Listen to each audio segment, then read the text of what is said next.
പ്രേക്ഷകർ സ്ക്രീനിൽ കാണുന്ന ഒരു ട്വീറ്റ് ഉണ്ട്. അത് ആകാശ് വത്സ എന്ന് പറയുന്ന ഒരു യാത്രക്കാരന്റെ ട്വീറ്റാണ്. ഈ ആകാശ് വത്സ ഇപ്പോൾ കാണുന്ന ഈ ദൃശ്യങ്ങൾ, ഈ മറുഭാഗത്ത് കാണുന്ന ദൃശ്യങ്ങൾ, അത് അദ്ദേഹം ഡൽഹിയിൽ നിന്ന് അഹമ്മദാബാദിലേക്ക് ഈ വിമാനത്തിൽ യാത്ര ചെയ്ത വ്യക്തിയാണ്. ആ സമയത്ത് വിമാനത്തിനകത്ത് നിന്ന് ഈ ആകാശ് വത്സ എന്ന് പറയുന്ന വ്യക്തി പകർത്തിയ ഈ അപകടത്തിൽപ്പെട്ട വിമാനത്തിന്റെ ദൃശ്യങ്ങളാണ് ഇപ്പോൾ പ്രേക്ഷകർ സ്ക്രീനിൽ കാണുന്നത്. അപകടത്തിൽപ്പെട്ട ഈ എയർ ഇന്ത്യ 171 ആ വിമാനത്തിനകത്ത് ഡൽഹി അഹമ്മദാബാദ് വരെ യാത്ര ചെയ്ത വ്യക്തി ആകാശ് വത്സ പകർത്തിയ ദൃശ്യങ്ങളാണ് ഇപ്പോൾ ഈ കാണുന്നത്. അദ്ദേഹം സമൂഹ മാധ്യമമായ എക്സിൽ പങ്കുവച്ച ദൃശ്യങ്ങളാണിത്. അതിൽ ആ എക്സിൽ ഈ ദൃശ്യങ്ങൾക്കൊപ്പം അദ്ദേഹം ഒരു ചെറിയ കുറിപ്പ് കൂടി പങ്കുവച്ചിട്ടുണ്ട്. ഈ ദൃശ്യങ്ങൾ നോക്കൂ, ഇതിന്റെ എന്റർടൈൻമെന്റ് സിസ്റ്റം ഒന്നും വർക്ക് ചെയ്യുന്നില്ല എന്ന് പറഞ്ഞുകൊണ്ടാണ് ഈ കാണുന്ന ദൃശ്യങ്ങൾ ഈ ആകാശ് പങ്കുവച്ചത്. അതോടൊപ്പം തന്നെ ചില സാങ്കേതിക പ്രശ്നങ്ങൾ ഉണ്ടായിരുന്നുവെന്നും ആ കുറിപ്പിൽ അദ്ദേഹം ചൂണ്ടിക്കാണിക്കുന്നുണ്ട്.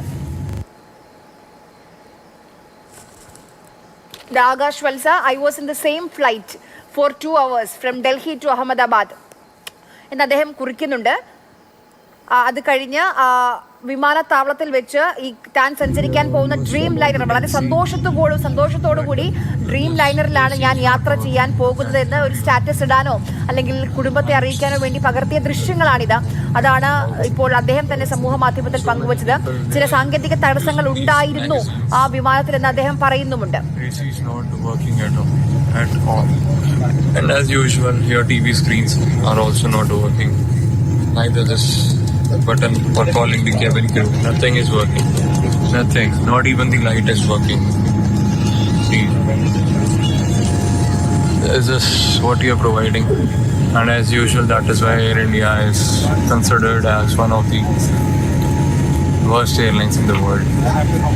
ഏറ്റവും മികച്ച യാത്രാ സൗകര്യം ലഭ്യമാകുന്ന, സാധാരണ നിലയിൽ ലഭ്യമാകുന്ന വിമാനമാണ് ഡ്രീം ലൈനർ. ഇതിന്റെ കൗതുകരമായ കാര്യം, ബോയിങ്ങിന്റെ എക്സ് ഹാൻഡിലിൽ ഇന്നലെ പങ്കുവച്ചിട്ടുള്ള ഒരു വീഡിയോ, അത് ഈ ഡ്രീം ലൈനർ വിമാനങ്ങളുടെ സവിശേഷത വ്യക്തമാക്കുന്നതാണ്. ഏറ്റവും കൂടുതൽ ഫ്യൂവൽ എഫിഷ്യൻസി ഉള്ള, ഏറ്റവും കനം കുറഞ്ഞ നിലയിൽ ഉള്ള മെറ്റലുകൾ ഉപയോഗിച്ച് നിർമ്മിച്ച, അത് കൂടുതൽ ഫ്യൂവൽ എഫിഷ്യൻസി നൽകുന്ന ഏറ്റവും സുരക്ഷിതമായ വിമാനമാണ് ഡ്രീം ലൈനർ എന്ന് പറഞ്ഞുകൊണ്ടുള്ള ഒരു പോസ്റ്റ് കഴിഞ്ഞ ദിവസം 24 മണിക്കൂർ മുൻപ് മാത്രം ഈ ബോയിങ്ങിൻ്റെ എക്സ് ഹാൻഡിലിൽ പങ്കുവച്ചിട്ടുണ്ട്. ഒപ്പം ഈ ജൂൺ 5-ാം തീയതിയാണ് 1 ബില്യൺ യാത്രക്കാർ, 100 കോടി യാത്രക്കാരുടെ എണ്ണം ഈ ബോയിങ് വിമാനങ്ങളുടെ ഈ 787 ശ്രേണിയിൽ ഡ്രീം ലൈനർ വിമാനങ്ങളുടെ കാര്യത്തിൽ യാത്രക്കാരുടെ എണ്ണം 100 കോടി തികച്ചു എന്ന ഒരു വലിയ ചരിത്ര നേട്ടത്തിൻ്റെ സന്തോഷം കൂടി കഴിഞ്ഞ് ജൂൺ 5-ന് ബോയിങ് പങ്കുവച്ചിരുന്നു. അതിന് പിന്നാലെയാണ് പക്ഷേ ഇങ്ങനൊരു ദാരുണമായ, അത്യന്തം സങ്കടകരമായ ഒരു അപകടം സംഭവിക്കുന്നത്.